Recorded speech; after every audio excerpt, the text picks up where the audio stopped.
Welcome to competitive cracker. ഞാൻ നീതു. ഇപ്പൊ നമുക്ക് ഏതൊരു എക്സാം ആയാലും ഏതൊരു കോമ്പറ്റേറ്റീവ് എക്സാം എഴുതുമ്പോഴും നമുക്ക് എന്തറിഞ്ഞിരിക്കണം? ആ എക്സാം പാറ്റേൺ അറിഞ്ഞിരിക്കണം. അപ്പൊ സിലബസ് ആണ് നമ്മുടെ ബൈബിൾ എന്ന് പറയുന്നത്. അപ്പൊ അത് ആ സിലബസിനെ എങ്ങനെ നമ്മൾ പഠിക്കണം എന്നുള്ളത് PYQ നോക്കിയാലാണ് നമുക്ക് മനസ്സിലാവുക, അല്ലെ? സിലബസിലുള്ള കാര്യങ്ങൾ നമ്മൾ കംപ്ലീറ്റ് ആയിട്ട് പഠിച്ചിരിക്കണം. അതാണ് ഒരു കോമ്പറ്റേറ്റീവ് എക്സാമിന് പോകുമ്പോൾ നമ്മൾ ബേസിക് ആയിട്ട് ചെയ്യേണ്ട കാര്യം. പക്ഷെ അത് എങ്ങനെ പഠിക്കണം, ഏത് രീതിയിൽ പഠിക്കണം, ഏത് പോർഷനിൽ നിന്നാണ് കൂടുതൽ ക്വസ്റ്റ്യൻസ് വരിക, ഏത് രീതിയിലാണ് ക്വസ്റ്റ്യൻസ് വരിക, അതായത് ജസ്റ്റ് ഫാക്ട് മാത്രമാണോ അതോ അനലിറ്റിക്കൽ ആയിട്ട് പഠിക്കേണ്ടതുണ്ടോ, അങ്ങനെ ഏത് പോർഷനിൽ നിന്നാണ് കൂടുതൽ ടോപ്പിക്സ് വരിക എന്നൊക്കെയുള്ള കാര്യങ്ങൾ, അല്ലെങ്കിൽ എവിടെ നിന്നാണ് ഇപ്പൊ SSCRT ബേസ് ചെയ്താണോ അല്ലെങ്കിൽ മറ്റേതെങ്കിലും മെറ്റീരിയലിനെ ബേസ് ചെയ്താണോ എന്നൊക്കെ നമുക്ക് അറിയാൻ പറ്റും. എന്ത്? Previous year question papers analyse ചെയ്ത് കഴിഞ്ഞാൽ. അപ്പൊ നമുക്ക് ഏറ്റവും ഇമ്പോർട്ടന്റ് എന്താണ്? സിലബസിനോടൊപ്പം തന്നെ PYQ പഠിക്കുക എന്നുള്ളതാണ്. അപ്പൊ നമുക്കിന്ന് കമ്പനി ബോർഡ് LGS മെയിൻസിന്റെ കുറച്ച് PYQസും റിലേറ്റഡ് ഫാക്ട്സും നോക്കാം. അപ്പൊ നമുക്ക് എന്താണ്, ഒരു കോമ്പറ്റേറ്റീവ് എക്സാമിന് നന്നായിട്ട് പ്രിപ്പയർ ചെയ്യണമെങ്കിൽ ഒരുപാട് കാര്യങ്ങൾ വേണം, അല്ലെ? ടോപ്പിക്സ് കണ്ടന്റ് മാത്രം അകപ്പ് ചെയ്തതുകൊണ്ട് കാര്യമില്ല. അപ്പൊ നമ്മുടെ CC ലേണിംഗ് ആപ്പ് നിങ്ങൾ ഇതുവരെ ഡൗൺലോഡ് ചെയ്തിട്ടില്ലെങ്കിൽ എത്രയും പെട്ടെന്ന് ഡൗൺലോഡ് ചെയ്യുക. നമ്മുടെ ആപ്പിൽ എന്തൊക്കെയുണ്ട്? ഫ്രീ ആയിട്ടുള്ള മോക്ക് ടെസ്റ്റ് ഉണ്ട്, അതുപോലെ തന്നെ പ്രീവിയസ് ഇയർ ക്വസ്റ്റ്യൻ പേപ്പേഴ്സിൽ നിന്ന് ബേസ് ചെയ്തുകൊണ്ടുള്ള മോഡൽ എക്സാംസ് ഉണ്ട്, അതുപോലെ നോട്ട്സ് ഉണ്ട്, ഡെയിലി ക്വിസ് ഉണ്ട്, അതുപോലെ എന്താണ് സിമ്പിൾ ആയിട്ടുള്ള, അതായത് PYQനെ ബേസ് ചെയ്തുകൊണ്ടുള്ള നോട്ട്സും കാര്യങ്ങളൊക്കെ ഉണ്ട്. പിന്നെ നിങ്ങൾക്ക് എന്തറിയാൻ പറ്റും? നിങ്ങൾ എഴുതുന്ന എക്സാംസിന്റെ റാങ്കും അവിടെ കിട്ടും. അപ്പൊ നിങ്ങൾക്ക് നിങ്ങളുടെ എന്താണ് ലാക്കിംഗ് ആയിട്ടുള്ള ടോപ്പിക്സും കാര്യങ്ങളൊക്കെ മനസ്സിലാക്കാൻ അത് നിങ്ങളെ വളരെയധികം ഹെൽപ്പ് ചെയ്യും.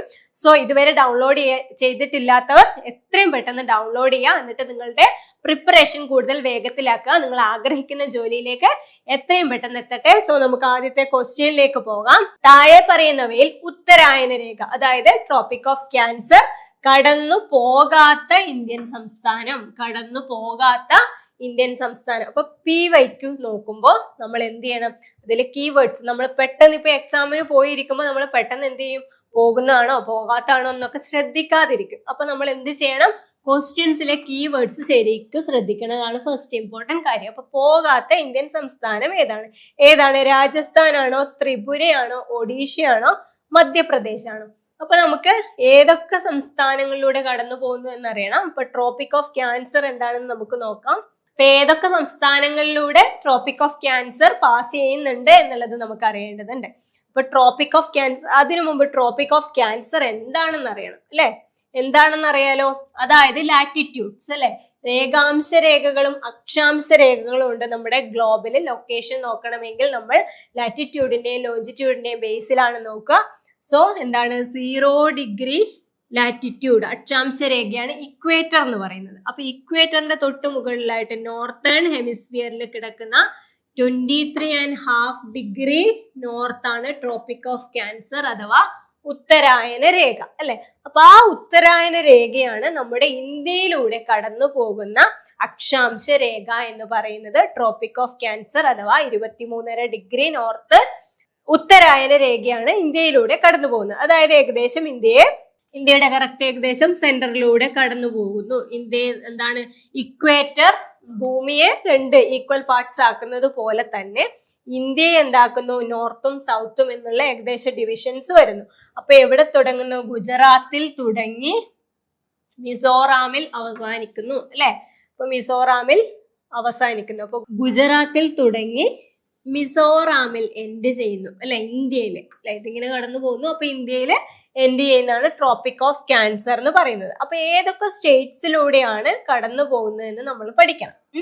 8 സ്റ്റേറ്റ്സിലൂടെയാണ് കടന്നു പോകുന്നത്. ഏതൊക്കെ? ഗുജറാത്ത്, പിന്നെ ഇവിടെ രാജസ്ഥാനിൽ തൊടുന്നു, ഗുജറാത്തിൽ തുടങ്ങി രാജസ്ഥാനിൽ ടച്ച് ചെയ്യുന്നു, പിന്നെ മധ്യപ്രദേശിലൂടെ പോയി ഛത്തീസ്ഗഡിൽ വന്ന് ജാർഖണ്ഡ് പോയി, പിന്നെ വെസ്റ്റ് ബംഗാളിലേക്ക് പോയി ത്രിപുരയിലെത്തി, എവിടെ? മിസോറാമിൽ എൻഡ് ചെയ്യുന്നു. ഓക്കെ, മിസോറാം വരെയാണ് ഇന്ത്യയിലൂടെ പാസ് ചെയ്യുന്നത്. അപ്പം 8 സ്റ്റേറ്റ്സ്, ഓക്കെ, 8 സംസ്ഥാനങ്ങളിലൂടെയാണ് ട്രോപ്പിക് ഓഫ് ക്യാൻസർ കടന്നു പോകുന്നത്. ഗുജറാത്ത്, രാജസ്ഥാൻ, മധ്യപ്രദേശ്, ഛത്തീസ്ഗഡ്, ജാർഖണ്ഡ്, വെസ്റ്റ് ബംഗാൾ, ത്രിപുര, മിസോറാം, അല്ലെ? ഗുജറാത്ത്, രാജസ്ഥാൻ, മധ്യപ്രദേശ്, ഛത്തീസ്ഗഡ്, ജാർഖണ്ഡ്, പശ്ചിമ ബംഗാൾ, ത്രിപുര, മിസോറാം എന്നിങ്ങനെ 8 സംസ്ഥാനങ്ങളിലൂടെയാണ് ട്രോപ്പിക് ഓഫ് ക്യാൻസർ അഥവാ ഉത്തരായന രേഖ കടന്നു പോകുന്നത്. അപ്പൊ നമുക്ക് ചെറിയൊരു കോഡ് നോക്കിയാലോ. ഗുരാജ മച്ച ജാ പത്രിമി, ഗുരാജ മച്ച ജാ പത്രിമി, ഗുരാജ മച്ച ജാ പത്രിമി. എന്താണ്? ഗുജറാത്ത്, രാജസ്ഥാൻ, മധ്യപ്രദേശ്, ഛത്തീസ്ഗഡ്, ജാർഖണ്ഡ്, പശ്ചിമ Bengal, Tripura, Mizoram. So tropic of cancer, cancer ഉണ്ടെന്ന് പറയുന്നത് എങ്ങനെയാ? ഗുരാജ മച്ച ജ പത്രിമി. മറന്നു പോയത്, മലയാളത്തിലുള്ള കോഡ് ഓർത്തു വെക്കുക. ഗുരാജ മച്ച ജ പത്രിമി. ഗുജറാത്ത്, രാജസ്ഥാൻ, മധ്യപ്രദേശ്, ജാർഖണ്ഡ്. ഗുരാജ മച്ച ജ പത്രിമി. അതായത് ഗുജറാത്ത്, രാജസ്ഥാൻ, മധ്യപ്രദേശ്, ഗുരാജ മച്ച ജ പത്രിമി. ഗുജറാത്ത്, രാജസ്ഥാൻ, മധ്യപ്രദേശ്, ഛത്തീസ്ഗഡ്, ജാർഖണ്ഡ്, പശ്ചിമ ബംഗാൾ, ത്രിപുര, മിസോറാം. സോ ഇത്രയും സ്റ്റേറ്റ്സ് എന്ത് ചെയ്യുക? കൃത്യമായിട്ട് ഓർത്തു വെക്കുക. സോ എന്ത് ചോദിക്കാം? എത്ര സംസ്ഥാനങ്ങളിലൂടെ ട്രോപ്പിക് ഓഫ് ക്യാൻസർ അഥവാ ഉത്തരായന രേഖ കടന്നു പോകുന്നു എന്ന് ചോദിക്കാം. അപ്പോൾ പറയണം 8 സംസ്ഥാനങ്ങൾ. ഇനി ഏതൊക്കെ സംസ്ഥാനങ്ങളിലൂടെ എന്ന് ചോദിച്ചാൽ പറയണം ഗുജറാത്ത്, രാജസ്ഥാൻ, മധ്യപ്രദേശ്, ഛത്തീസ്ഗഡ്, ജാർഖണ്ഡ്, പശ്ചിമ ബംഗാൾ, ത്രിപുര, മിസോറാം. ഓക്കെ, ഗുരാജ മച്ച ജ പത്രിമി മറന്നു പോകണ്ട. അപ്പൊ നമുക്ക് ക്വസ്റ്റ്യനിലേക്ക് വീണ്ടും ഒന്ന് പോയി നോക്കാം. അപ്പൊ ഏതാണ്? രാജസ്ഥാൻ ഉണ്ടല്ലേ, ത്രിപുര ഉണ്ട്, മധ്യപ്രദേശ് ഉണ്ട്. അപ്പൊ ആൻസർ ഏതാണ്? ഒഡീഷ അല്ലെ. കടന്നു പോകാത്ത ഇന്ത്യൻ സംസ്ഥാനം എന്ന് പറയുന്നത് ഏതാണ്? ഒഡീഷ. ഓക്കെ, ക്ലിയർ അല്ലേ? അപ്പോൾ നമുക്ക് അടുത്ത ക്വസ്റ്റ്യനിലേക്ക് പോകാം. അടുത്തത്, മനുഷ്യനെ ബഹിരാകാശത്ത് എത്തിക്കാനുള്ള ഇന്ത്യയുടെ പ്രഥമ ബഹിരാകാശ സഞ്ചാര പദ്ധതി ഏതായിരുന്നു? ഓക്കെ, ഏതാണ്? ചന്ദ്രയാൻ 1, മംഗൾയാൻ, ഗഗൻയാൻ, ചന്ദ്രയാൻ 2. പേരിൽ നിന്ന് നമുക്ക് മനസ്സിലാക്കാം അല്ലെ. ബഹിരാകാശ സഞ്ചാര പദ്ധതി ഏതാണ്? ഗഗൻയാൻ. ബഹിരാകാശ സഞ്ചാര പദ്ധതി ഏതാണ്? ഗഗൻയാൻ. കാരണം ചന്ദ്രയാൻ 1ഉം 2ഉം ചന്ദ്രനാണെന്ന് നമുക്കറിയാം. മംഗൾയാൻ ഏതാണ്? ചൊവ്വ അല്ലെ. മംഗൾയാൻ ചൊവ്വ ദൗത്യമാണ്. സോ ഗഗൻയാൻ ആണ് ആൻസർ. എന്താണ്? ISRO അല്ലെ. ISRO നമ്മുടെ ഇന്ത്യൻ സ്പേസ് റിസർച്ച് ഓർഗനൈസേഷന്റെ ആണ് ഈ ഗഗൻയാൻ എന്ന ദൗത്യത്തിന് പിന്നിൽ നമുക്കറിയാം.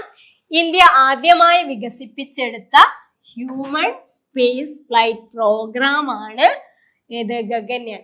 ഓക്കെ, ആദ്യത്തെ HSPന്റെ ഭാഗമാണ് ഗഗൻയാൻ. ഈ ദൗത്യത്തിൽ ബഹിരാകാശത്തേക്ക് അയക്കുന്ന ഹ്യൂമനോയിഡ് റോബോട്ടിന്റെ പേരാണ് വ്യോമിത്ര അല്ലെ. ഹ്യൂമനോയിഡ് റോബോട്ട് അല്ലെ. ഹ്യൂമനോയിഡ് റോബോട്ട് എന്ന് പറഞ്ഞാൽ മനുഷ്യരൂപത്തിലുള്ള ആദ്യത്തെ റോബോട്ടാണ് ഇത് വ്യോമിത്ര.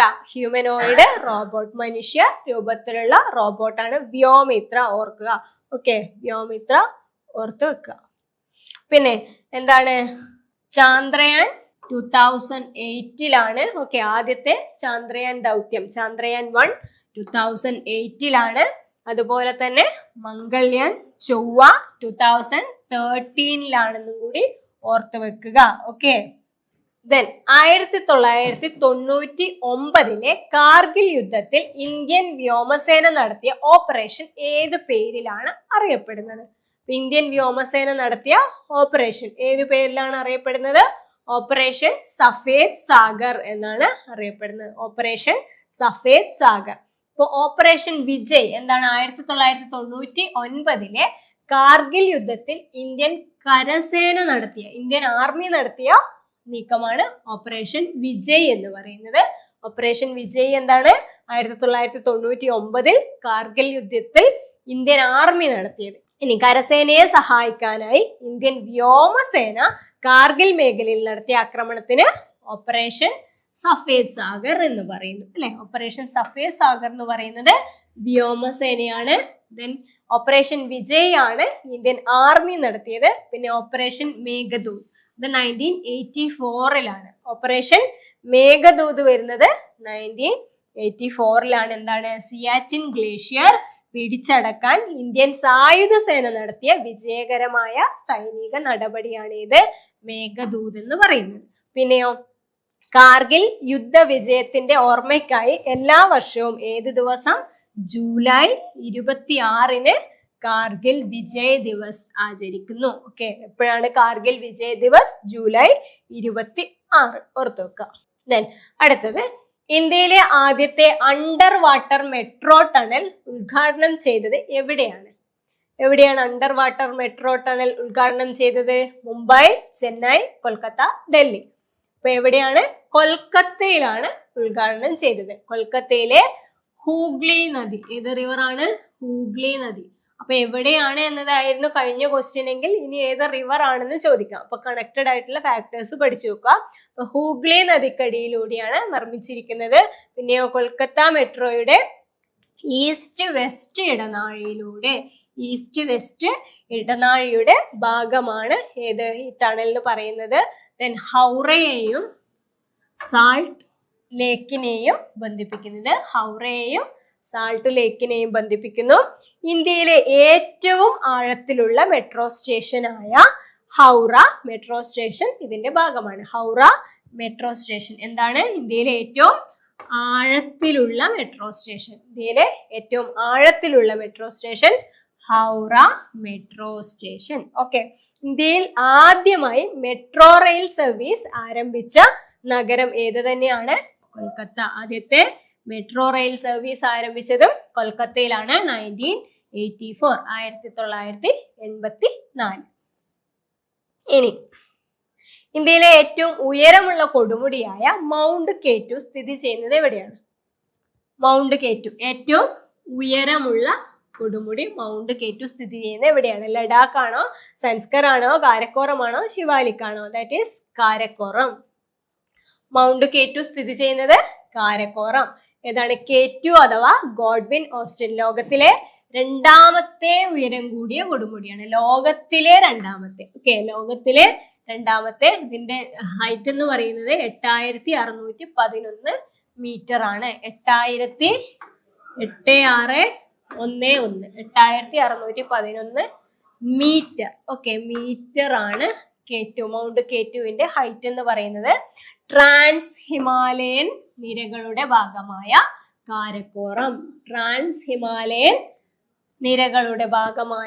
കാരക്കോറം പർവ്വതത്തിലാണ് സ്ഥിതി ചെയ്യുന്നത്. പിന്നെയോ പാക് അധീന കാശ്മീർ. എവിടെയാണ്? പാക് അധീന കാശ്മീരിലാണ് കേറ്റു. ഓക്കെ, നമ്മുടെ മൗണ്ട് കേറ്റു ഉള്ളത് പാക് അധീന കാശ്മീരിലാണ്. ഇന്ത്യയിലെല്ലാം ഓർത്തിരിക്കുക. എന്നാൽ പൂർണ്ണമായും ഇന്ത്യയുടെ നിയന്ത്രണത്തിലുള്ള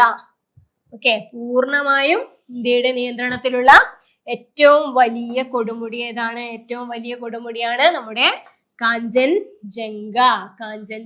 സിക്കിമിലാണ്. ഓക്കെ, ഓർത്ത് വെക്കുക, സിക്കിമിലാണ്. അപ്പൊ കംപ്ലീറ്റ് ആയിട്ട് ഇന്ത്യയുടെ കൺട്രോളിലുള്ളതെന്ന് പറയുന്നത് കാഞ്ചൻജംഗയാണ്.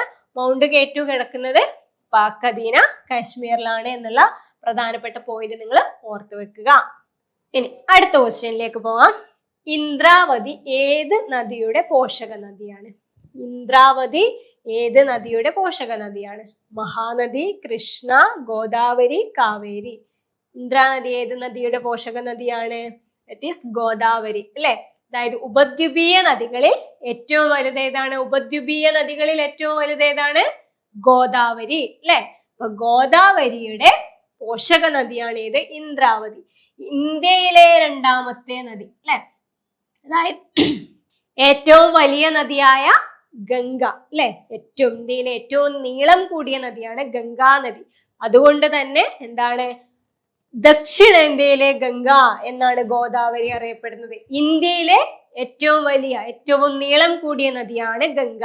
അതുകൊണ്ട് തന്നെ ഉപദ്വീപീയ നദികളിൽ ഏറ്റവും വലിയ നദിയായ ഗോദാവരി എന്തറിയപ്പെടുന്നു? ദക്ഷിണേന്ത്യയിലെ ഗംഗ. പിന്നെ എന്തൊക്കെ പേരിൽ അറിയപ്പെടുന്നു?